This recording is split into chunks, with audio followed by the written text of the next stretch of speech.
Ang programang ito ay rated SPG. Striktong patnubay at gabay ng magulang ang kailangan. Maaaring may masiselang tema, lengguwahe, karahasan, sexual, horror o droga na hindi angkop sa mga bata. Huwag kang magsinungaling. Ikaw ang sinungaling! Dahil alam ko ng totoo. Ikaw ang pumatay kay Irene!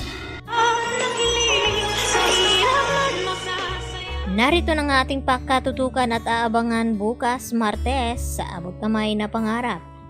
Nakumpirma na nga dito ni Lynette ang katotohanan na itong si Carlos ang mastermind sa pagkawala dito ni Irene. Dahil sa pinuntahan ni Lynette itong Porinaria kung saan ay hindi niya ipinapaalam kay Carlos. At nauna naman na nagpunta dito si Carlos. At ang kasunod nito ay ito namang si Lynette. At ang nakakaalam ay itong si Chang Susan at ito ngang si Annalyn. At dito naman na sinubukan na magsinungaling ng lalaking ito kay Lynette. Subalit ay wala nga itong kawala dahil na makita ni Lynette ang carpet na pinagbalutan dito ni Irene. At lalo pa sinabi ng kasamahan ng lalaking ito na napulot din nila itong carpet kasama ng katawan ng babae. At ipinakita nga ni Lynette ang larawan ni Irene at nung una ay itinanggi pa rin. Subalit natakot ang mga ito nang sabihin nito ni Lynette. Natatawag siya ng mga pulis upang imbestigahan ang purinarya na ito. At dito naman pinigilan ng lalaking ito itong si Lynette na tumawag ng pulis dahil aaminin na nga daw niya ang totoo. Subalit wala na nga doon ang katawan ni Irene dahil pinadispatcha na nga ni Carlos Benitez. At dito na tinanong ni Lynette kung sino ang lalaking nagpunta bago siya dumating. At dito na ipinaliwanag ng lalaki pero hindi daw niya nakuha ang pangalan nito kaya napilitan naman itong si Lynette na ipakita ang litrato ni Carlos. At dito nga na itinuro ng lalaking ito na siya nga ang lalaking nagpunta roon.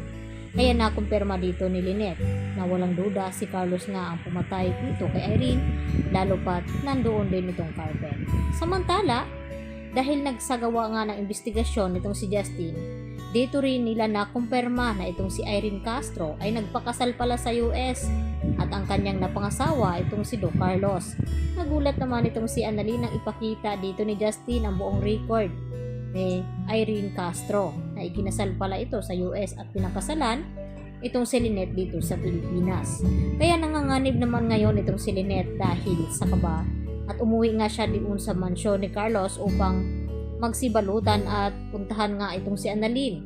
Subalit hindi pa nga siya nakababa ay agad naman dumating sa kwarto itong si Carlos at nagtataka ito na kung bakit nagsibalutan na itong si Lynette na bukas pa daw ang kanilang bakasyon.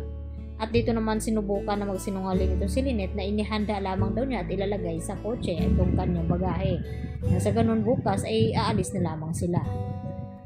At dito naman pagbaba ni Carlos ay nagri-ring naman ang cellphone ni Lynette na naiwan sa ibaba at dito niya nakita ni Carlos itong calling card na galing doon sa purinarya. Kaya agad binalikan itong si Lynette at dito na nga nagkasagutan ng dalawa at dito pa sa gilid sa may hagdan. At dito naman na sinabi ni Carlos na huwag magsinungaling itong si Lynette at sumagot si Lynette na ikaw ang sinungaling dahil alam na niya ang totoo na itong si Carlos ang pumatay dito kay Irene. At aaminin na rin ni Carlos dito kay Lynette.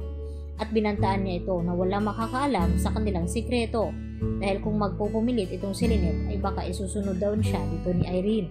At makakaalis na nga sila nang hindi malalaman dito nila Annalyn at Chang Susan dahil nakahanda na rin naman itong mga gamit ni Lynette na inilagay sa kotse.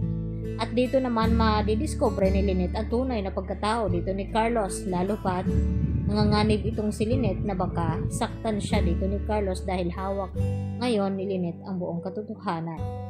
Kaya yan naman natin pakatutukan at nag-aalala ng husto itong si Annalyn sa mga posibleng malaman dito ni Lynette na ang kanyang napangasawa ngayon ay kasal din pala dito kay Irene Castro.